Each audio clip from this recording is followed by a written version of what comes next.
రామ రామ రామ అని 3 మాటలు అంటే చాలు పార్వతి విష్ణువు యొక్క సహస్రనామములు చెప్పేసినట్టే.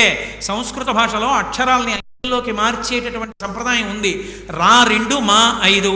రామ అంటే 2 × 5 × 2 × 5 × 2 × 5. 2 5 10, 10 2 20, 25 100, 2 200, 100 2 200, 205 1000. సహస్రనామ తత్తుల్యం రామనామ వరాననే. అందుకని ఒక్క రామనామాన్ని 3 మాటలు పలికితే సహస్రనామ తత్తుల్యం విష్ణు సహస్రనామ స్తోత్రాన్ని చెప్పేసినట్లే. అంత గొప్ప నామము.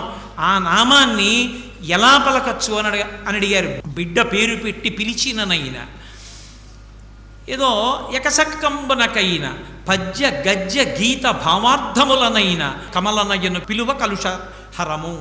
రామనామాన్ని మీరు ఏదో పిల్లాడికి పేరుగా పెట్టుకుని ఒరే రామా ఇలారా రామా ఇలారా అని పిలిచినా సరే పాపహరం. బిడ్డ పేరు పెట్టి పిలిచిననైనా, మధ్యలో ఏదో ఆటలాడుకుంటూ రాముడు లక్ష్మణుడు